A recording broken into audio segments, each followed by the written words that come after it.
સમાચાર પ્રાપ્ત થઈ રહ્યા છે ગેનીબેન ઠાકોર જે મતદાન કરવા માટે પહોંચ્યા છે।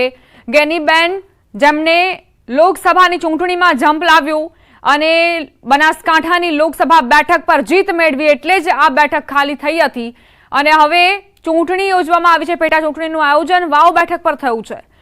ગેનીબેન ઠાકોર જે અસાણા ગામ ખાતે પહોંચ્યા અને અહીં ईवीएम खोटवाता सांसद पहुंचा होवानी जानकारी। वावनी चूंटणीमां मतदानने लईने अनेरो उत्साह। बीजी तरफ गेनीबेन ठाकोर जे असाणा गाम खाते पहुंच्या ईवीएम मशीन खोटवाता सांसद गेनीबेन ठाकोरे मुलाकात लीधी। असाणा गाममां मतदानने लई सवारथी ज मतदारो लांबी कतारोमां जोवा मळी रह्या छे। गेनीबेन ठाकोर खूब ज मजबूत चेहरो अने बनासकांठानी लोकसभा चूंटणी તેમણે જીતીને ભાજપના ગઢમાં ગાબડું પાડ્યું હતું। 27% જેટલું મતદાન ઓલ ઓવર સમગ્ર સુધીમાં અત્યાર સુધીમાં 27% જેટલું મતદાન ઓલ ઓવર સમગ્ર બેઠક અંતર્ગત થયું છે ને જે બેઠક ઉપરથી ગેનીબેન ચૂંટણી લડ્યા હતા, સાંસદ બન્યા હતા અને તે બેઠક ખાલી પડવાના કારણે હવે પેટા ચૂંટણી યોજાઈ રહી છે। ત્યારે પેટા ચૂંટણીમાં મતદાન કરવા માટે સાંસદ ગેનીબેન ઠાકોર જે છે તે પહોંચી ચૂક્યા છે। દ્રશ્યો સાફ રીતે જોઈ રહ્યા છો કે ગેનીબેન અત્યારે હાલ તેમના મતાધિકારનો ઉપયોગ કરતા નજરે પડી રહ્યા છે। તેમના मतदान करवा पहुंचा है। अबासणा गाम खाते गेनीबेन जे पहुंचा है। राजनगर खाते प्राथमिक शाळा है, प्राथमिक शाळानी अंदर मतदान करवा माटे पहुंचा है। महत्व અત્યાર સુધીમાં 27% જેટલું જે છે તે ઓલ ઓવર બેઠકની અંદર થયું છે। ગેનીબેન ઠાકોર આજ બેઠક ઉપરથી કરવા માટે પહોંચ્યા હતા। એ જ રીતે લોકસભાની ચૂંટણી લડતા હતા ત્યારે લોકસભાની ચૂંટણી માટે પણ તેઓ મતદાન કરવા માટે આ જ જગ્યાએ તેઓ મતદાન કરવા માટે પહોંચ્યા હતા અને વધુ એક વખત જે પેટા ચૂંટણી યોજાઈ રહી છે તેમાં પણ તેઓ આ જ સ્થળેથી મતદાન કરવા માટે પહોંચી રહ્યા છે। અત્યારે હાલ તમે જોઈ રહ્યા છો કે મતદાન કરવું એ આપણી ફરજ છે, ફરજ અંતર્ગતનો જે ભાગ રૂપે તેઓ મતદાન કરવા માટે આવી રહ્યા છે। તેની સાથે લોકો એટલે કે સ્થાનિક મતદારો જે છે તે પણ અહીંયા પહોંચ્યા છે અને તે પણ મતદાન કરતા નજરે પડી રહ્યા છે। મહત્વનું એ છે કે વહેલી સવારથી જ મતદાન જે પીક પકડ્યું હતું ને તે હાલ તમે જોઈ રહ્યા છો કે મતદાન કર્યા બાદના જે સીધા તસવીરો જે છે તે જોવા મળી રહી છે।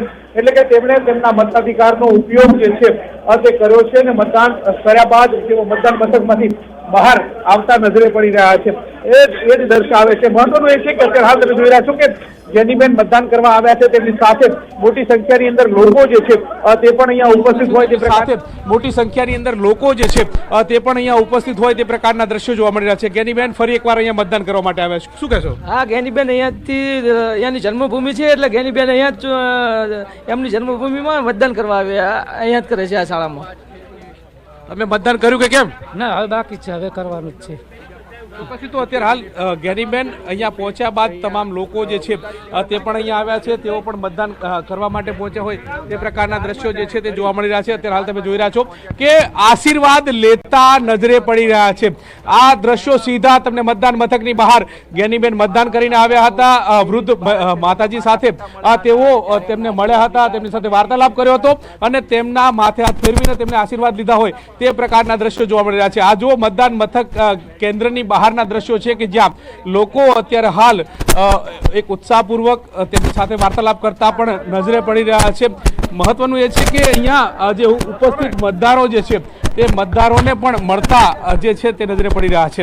આ જનતા પ્રત્યેનો લગાવ જે છે તે પણ આ મતદાન બાદની જે વાર્તાલાપની અંદર જોવા મળી રહ્યો છે।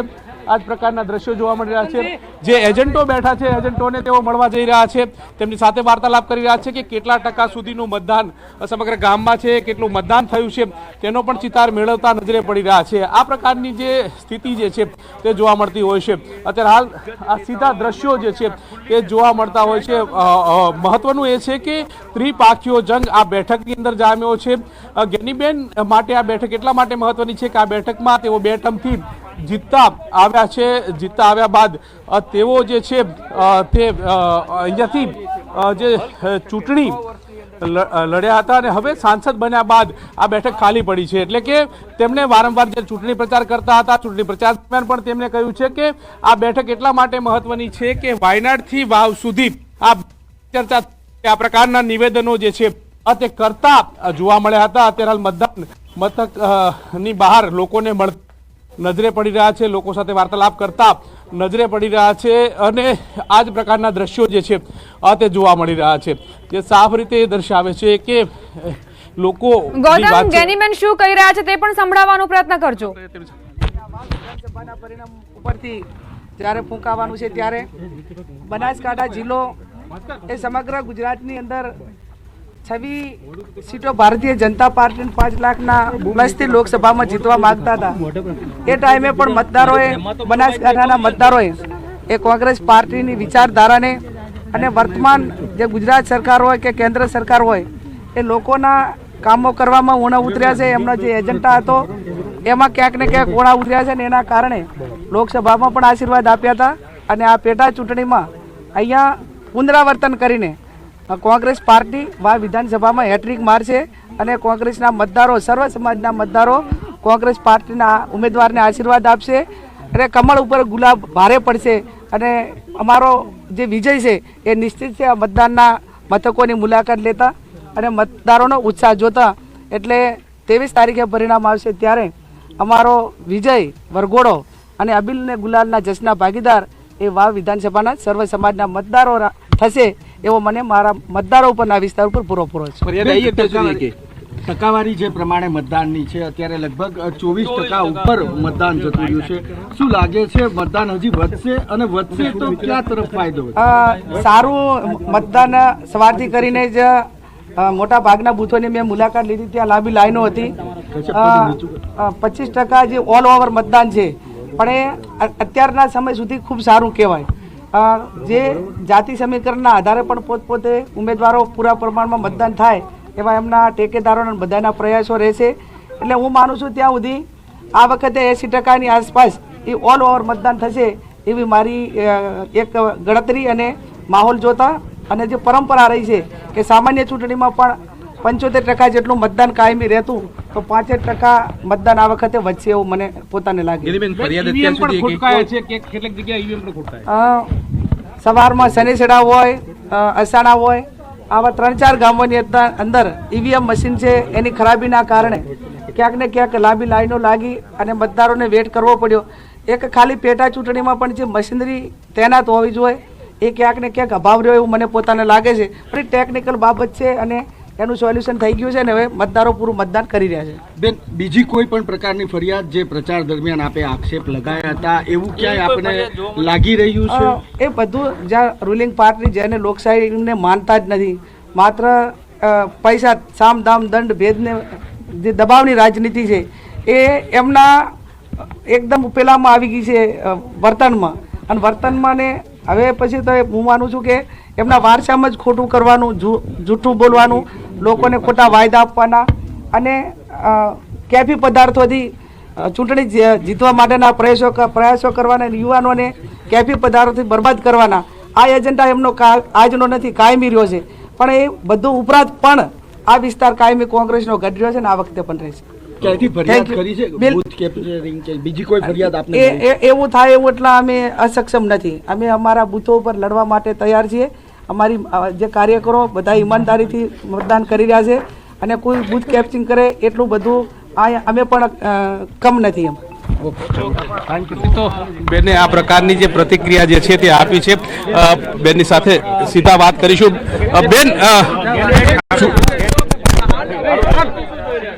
જોઈ રહ્યા છો કે તેમણે પ્રતિક્રિયા આપી છે કે અત્યારે હાલ જે પ્રકારે જે સ્થિતિ જે છે તે અંતર્ગતની વાત કરી રહ્યા છે, બૂથ કેપ્ચરિંગની વાત કરવામાં આવી તો તેમણે સીધો જે વાત છે કે અમે સક્ષમ છીએ આ પ્રકારની કોઈ સ્થિતિ નિર્માણ ન થાય તે પ્રકારની વાત કરી રહ્યા છે. સાથે સાથે તેમણે કહ્યું કે મતદાનની જે ટકાવારી જે છે તેમાં દર વખત કરતાં આ વખતે વધારો થશે તે પ્રકારનો પણ આશાવાદ જે છે તે વ્યક્ત કરવામાં આવ્યો છે. જી ગૌતમ, આ વખતે તેમણે પ્રતિક્રિયા આપી અને કહ્યું કે ભાજપ પર, કમળ પર ગુલાબ ભારે પડશે અને આ પહેલા પણ તેઓ પોતાના સંબોધનમાં, પોતાના ભાષણમાં આવું કહી ચૂક્યા છે. એટલે ગેનીબેન પૂરા આત્મવિશ્વાસ સાથે એવું કહી રહ્યા છે કે કોંગ્રેસનો ગઢ કોંગ્રેસ પાસે જ રહેશે.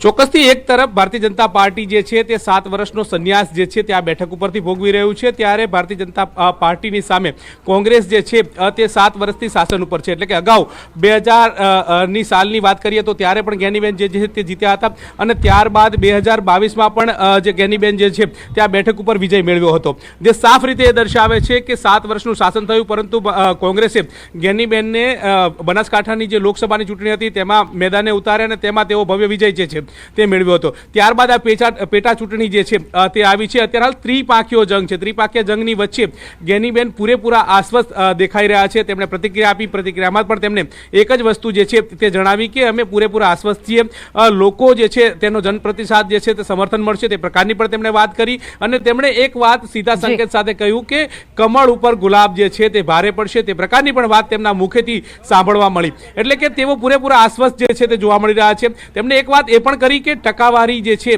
તેમાં પણ વધારો થશે, એટલે કે 80% જેટલું મતદાન થાય તો પણ નવાને નથી, તે પ્રકારની વાત કરી હતી. આમ તમામ પ્રકારના જે ખુલાસા જે છે તે તેમણે વાર્તાલાપની અંતર્ગત કર્યા હતા. હવે જોવાનું એ રહે છે કે અત્યાર સુધીમાં 27% જેટલું જે મતદાન થયું છે, ત્યારબાદ હવે સાંજ સુધીમાં કેટલું મતદાન થાય છે. 12 વાગી ચૂક્યા છે. 12 વાગ્યા દરમિયાનનું 27% મતદાન થયું છે.